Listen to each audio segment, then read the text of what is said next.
Hi everyone, welcome back to my channel. Thank you so much for joining me for today's video. I hope that you are well and safe. If you're new here, my name's Emily and today I'm going to be talking a little bit about the challenge that Sadhana at Integrative Healing with Sadhana set for us back in January of this year, and it was the hashtag 7 days of compassion. I did this exercise at the end of January and I really took a lot out of it. I wanted to share my response and I really did want to make this video earlier, but every time I went to, there were other things that I'd put on my list to do and I didn't quite feel ready to share what I'd sort of discovered and what I'd been through. And because now I'm filming it a couple of months later, I do have to look through my journal again and sort of like reacquaint myself with what I was feeling compassion around. But in general, the themes that came up were self-compassion mostly. And at the time, I remember thinking, Emily, you should be feeling compassion for other people. Like, you should be feeling compassion for, you know, the planet and everyone else on the planet, not yourself. And I ended up feeling really selfish about it, and that might have been one of the reasons as well why I held off on sharing some of my experiences from that challenge. But I feel strong enough now to sit down and chat a little bit about it, and I think it was a really valuable challenge to do, and it's one that I'd love to do again as well. Speaking of this challenge as well, I also did the gratitude challenge again for a second time from Jen at Science to Soul Tarot with Jen, and I really again took so much from that challenge as well.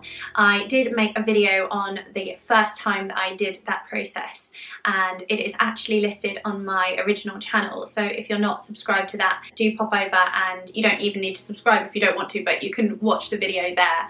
And I have thought about uploading it here, but I didn't want it to be confused with this time around, so what I'm probably going to do is do the gratitude challenge from Jen again and then do another little discussion a bit like this and talk a little bit about my experiences of that again. But because I found the 7 days of compassion so powerful, it was really important to me that I share this particular first time of doing the challenge from Sadhana. So the deck that I chose to do this with was the Falakos Tarot, which was just a perfect selection, I think.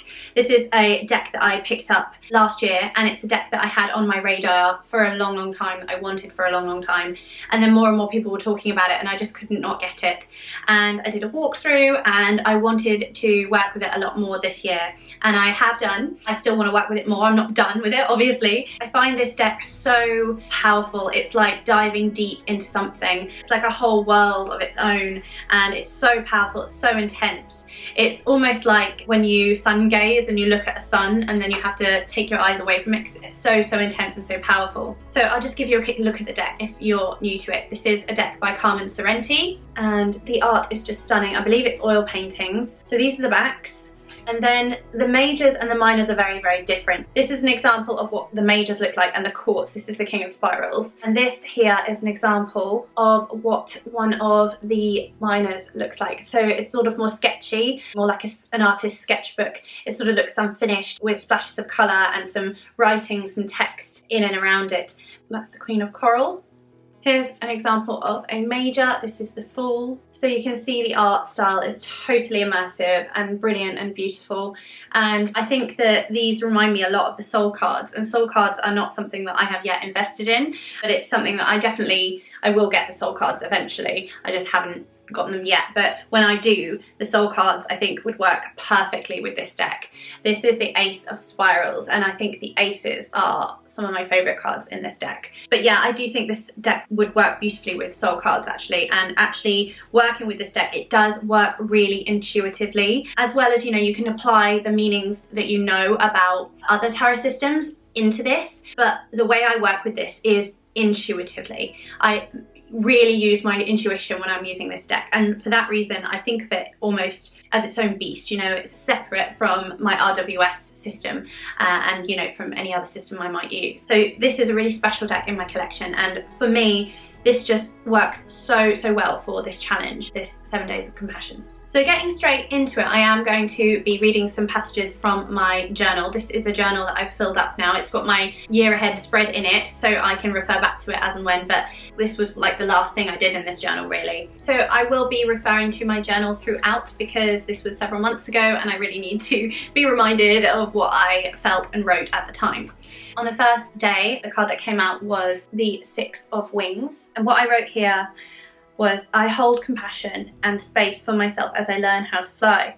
I have growing pains. I sometimes feel unsure, like I don't know what I'm doing, but I'm learning. I'm seeking truth. I'm developing and flowing as I learn how to fly. This is an expression of that feeling of freedom and expansiveness, and knowing that it is okay to feel afraid. It is okay to have doubts and insecurities. I am only human, but I can use my tools.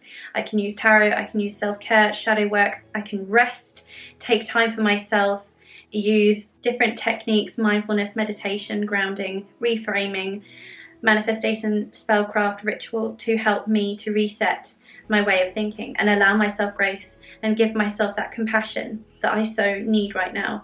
I'm schooling myself to be me, learning what is right for me. So you can see Six of Wings, that would be corresponding to air and swords. The meaning that I kind of channeled from this card was really about what I took out of it intuitively. Here it says, we have even made the sky, and then there's a little heart, joy unbound, revel, and then it says geometrics, bone, light, blood of it. Can you see all of those are written there?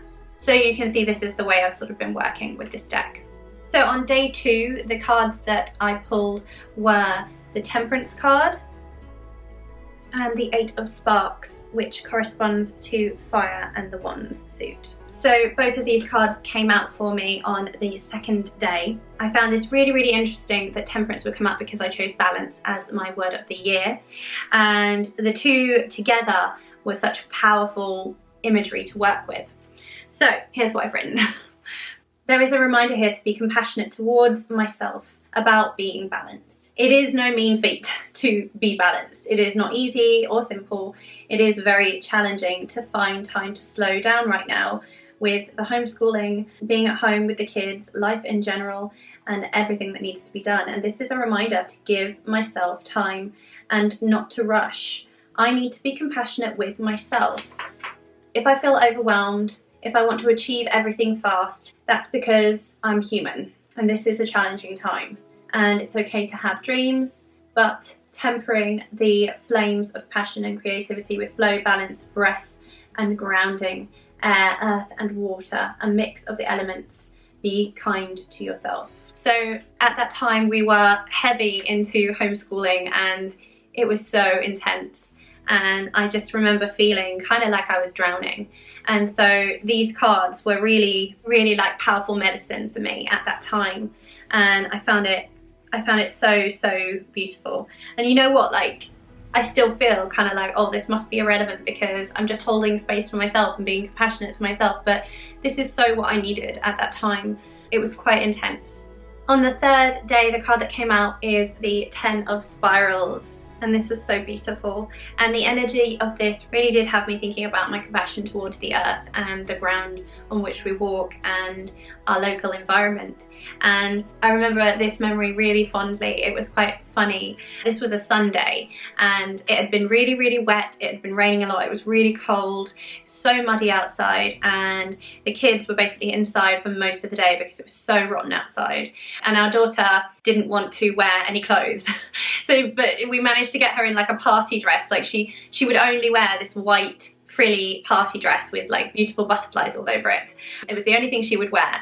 And we wanted to take them for a walk, so we bundled up and got outside, and Rosalie, my daughter, was sort of screaming all the whole time. She was in a really bad mood. We were walking in this mud and she wanted Daddy to pick her up and give her a piggyback ride.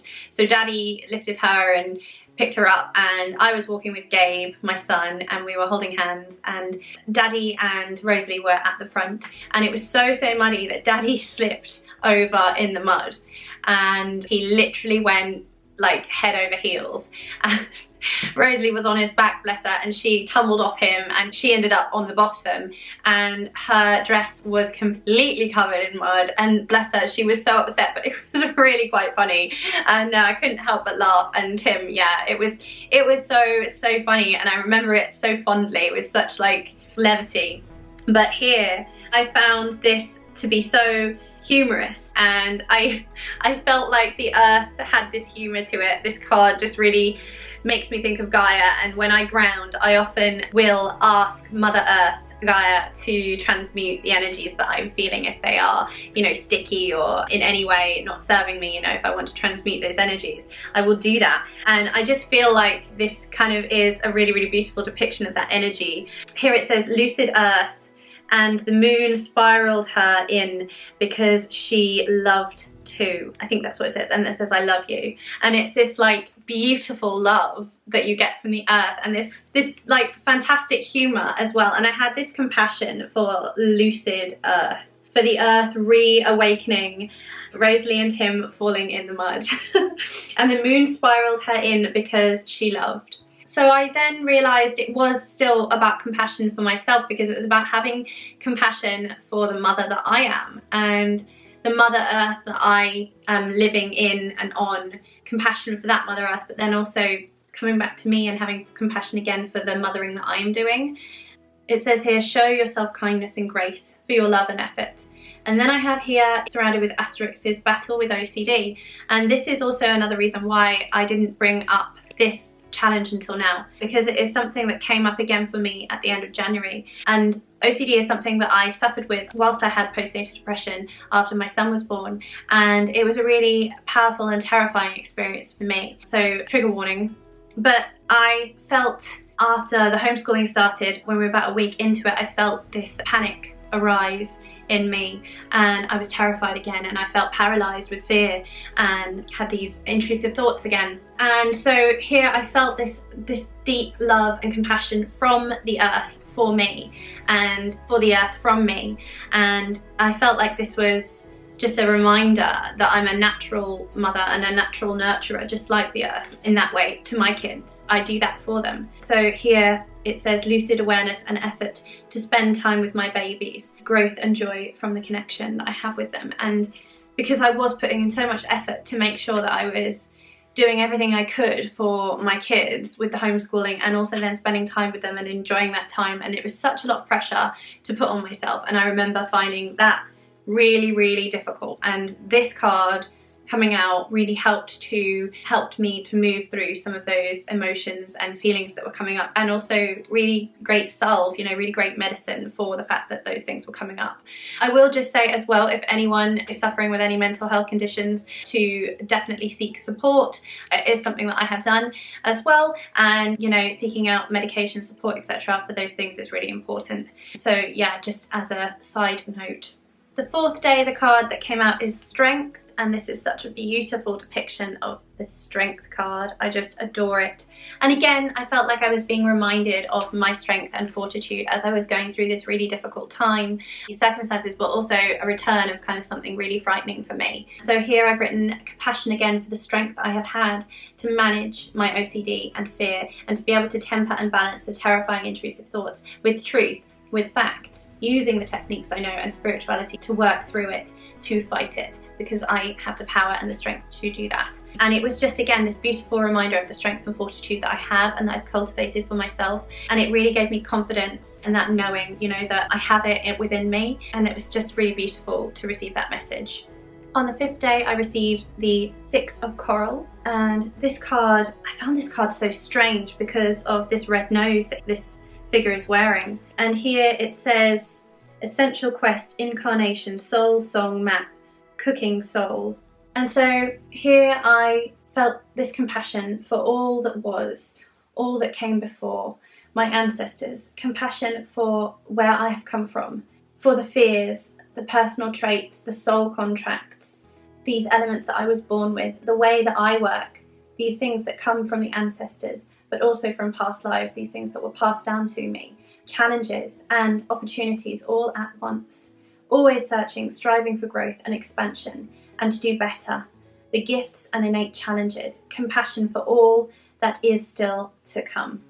And it was just this beautiful kind of full circle realization of like these soul contracts and things that I am supposed to work through, and that having compassion for the fact that this isn't just me. I haven't just been plonked here. I believe in past lives. I believe in reincarnation. I believe in the power of my ancestors and where I've come from. And the way I work with ancestors is, you know, any problematic ancestors that I may not know of, I don't work with those, and I allow myself to receive messages from ancestors that I do know at the moment, but I would like to work more closely with unknown ancestors. So mostly my practice around ancestors is with dearly departed loved ones. However, working to understand more about my ancestry around the unknown. Hi everyone, this is Editing Emily. So I've just discovered that I have actually lost part of my footage to the end of this video, and I was kind of heartbroken because it took quite a lot to kind of like work through and process these emotions, but I just thought this is a video I still really want to share. So I am going to re-talk through the last few cards because this is really important for me to share, and I hope it's of value to everyone who's watching.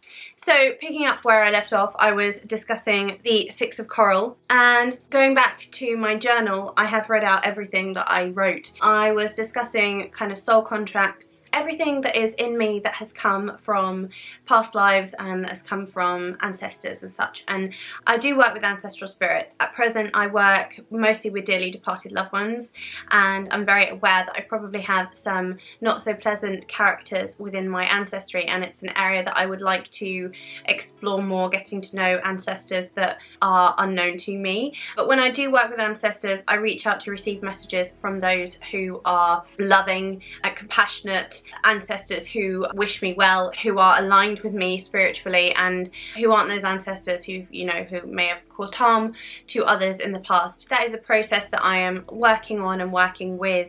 The wintry part of the year is really when I do work with ancestors a lot, but I work with my dearly departed loved ones almost daily. I have an altar for them, and it's a very sacred sort of aspect to my practice where I honour and give love to and spend time with people who I love who are no longer with me, and it's been a really important part of my practice, really fulfilling part of my practice.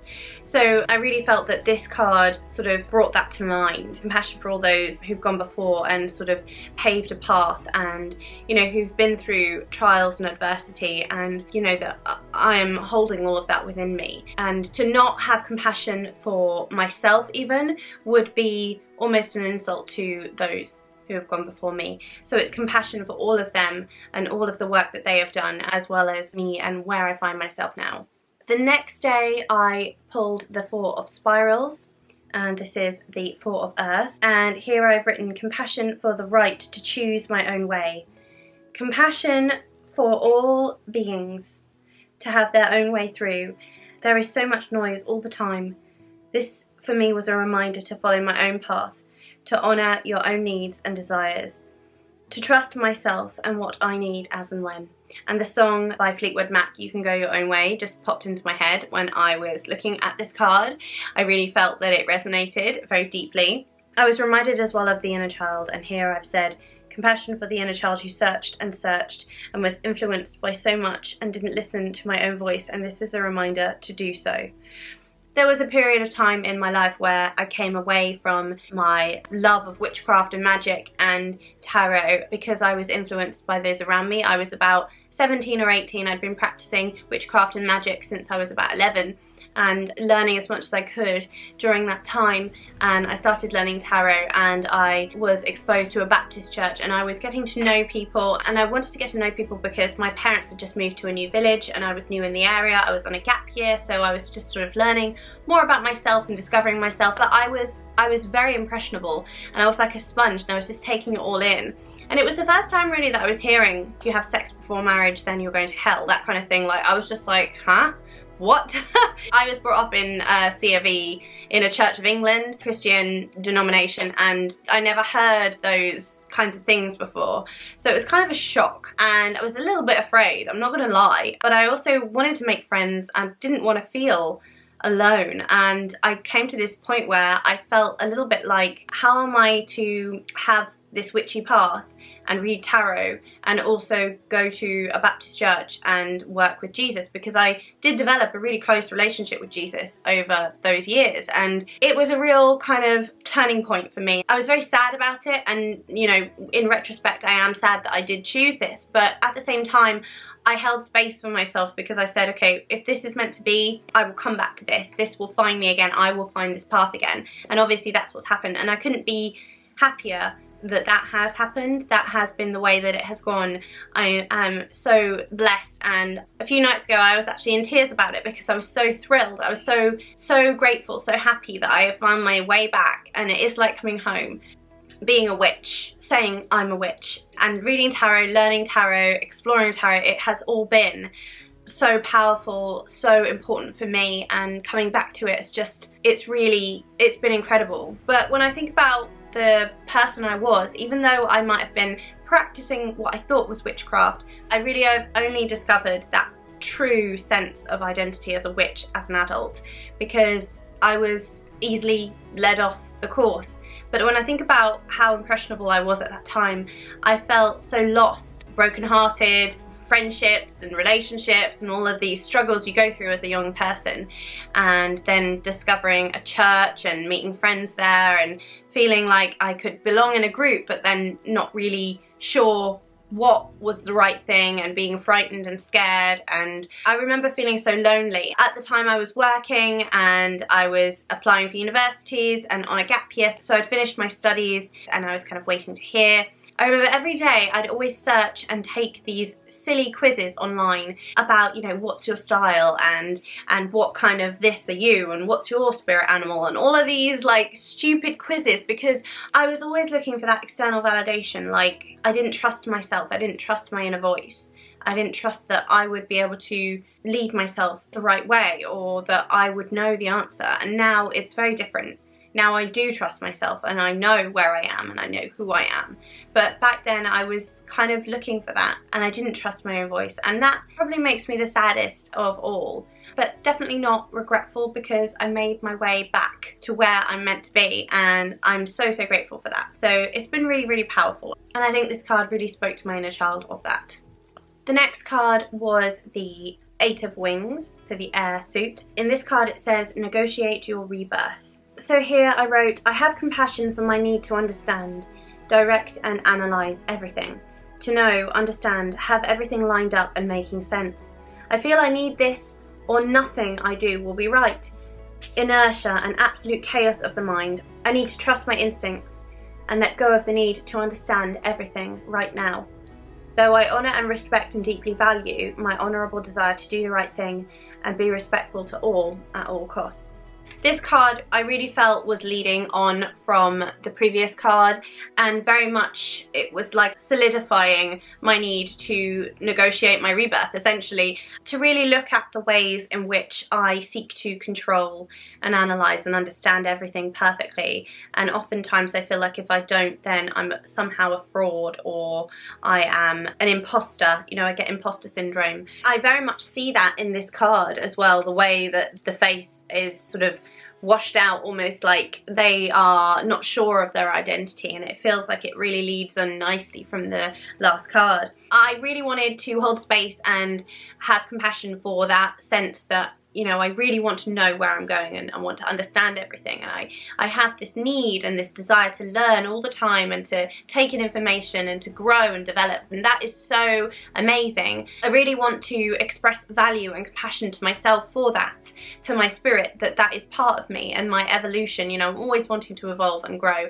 That is incredible. And although here I'm recognizing that I have this need to do that, I'm understanding that's not always possible, you know, and that letting go of that is not a bad thing to do. It also doesn't mean that I'm a bad person or that I'm in some way hurting others, you know, because I do care very deeply about others, and I care very deeply about what others experience, you know, how I am conducting myself in the world and how I'm treating others. And I think about that a lot, and I really wanted to feel compassion for that part of myself that is always trying to do better, that is always trying to learn and to grow and to do better, to know better, to know more, to do better in the future. And great compassion for that, but also to say, you know what, it's okay to not know, and it's okay to hold your hands up and say, you know, I made a mistake, or I'm only human, you know. I think this is a beautiful card to represent that and to show that here. So I did do an 8th day, and the final card I pulled was the Queen of Wings, so the air suit. And for me, this card, the Queen of Swords, essentially, or the Queen of Air, always reminds me and makes me think of the Morrigan and the sovereignty and the fortitude, the strength, the resilience, and I really see that here as well, even though it may not look exactly as you'd imagine the Morrigan to, and I don't think it's supposed to be the Morrigan. This figure has owls alongside them, but it still speaks to me of that sovereignty and that fortitude and that strength. And because there's so much blue as well, I really feel like it's absolutely speaking to the quality of the air suit, of communication and direct communication, you know, honest communication and effective communication, and really that dialogue that goes on. And I really feel that that was sort of a nice combination for this challenge. I really felt like it rounded it off so beautifully because of what this card in general means to me in the tarot. So here I've written sovereignty, truth speaking, sharp, confident, strong, resilience. Compassion for my ability to communicate and express my pain healthily. I feel compassion for the pain and healing, the trauma that I'm diligently working on and through. I feel compassion for my resilience and strength in the face of adversity. I have inner strength, a deep well of esteem and deep love for myself, as I feel through all emotions and physical expressions of my pain and trauma. My wounds are being healed.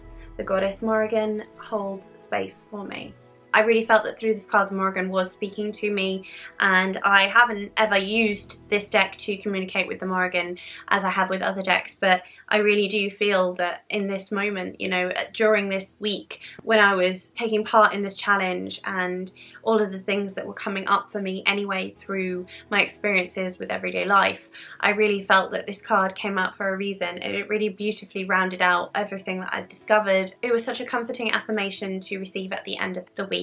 And so for me, this was such a powerful challenge. I really enjoyed it. I got so much from it. It was so depthy and full of emotion. I remember Sadhana did say that at the beginning of the challenge, that it might bring stuff up, and it really did. But I think those things would have come up anyway in my daily life, but I'm not so sure that I perhaps would have been able to be so compassionate and to have held space for myself, or to have worked through them in the ways in which I did with the cards, had I not been doing this challenge at the same time. So it was just a beautiful challenge, beautiful gift to have been given, and I would really highly encourage anyone to do this challenge. I think it was really beautiful. I really want to thank Sadhana for it, so thank you so much, Sadhana. It has been incredible. I'd really like to do it again soon. I'm just so sorry I lost all of my footage, because I probably spoke about it a lot more eloquently the first time around.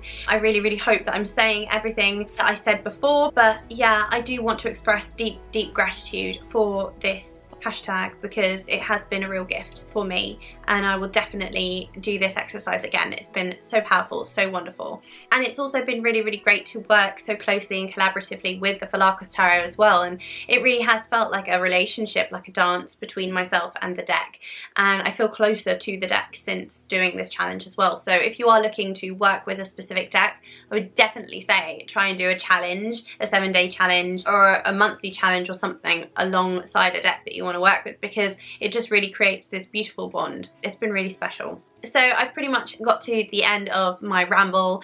Again, I am sorry that I did lose my footage from the first time around, but I hope that this serves well in terms of being able to express exactly what I went through and how I was able to work through it, and what this challenge really did give to me and what the deck delivered as well, because it has been incredibly profound and deep and very powerful in terms of healing for me. So thank you so much again to Sadhana for the hashtag. I'd really recommend you try it if you haven't. If you have, I'd love to hear from you in the comments, or any of your thoughts or comments or questions below. Please do put them in the comments box. I will definitely get back to you. If you did enjoy the video and take any value from it, then I'd really appreciate it if you could hit the like button and give the video a thumbs up.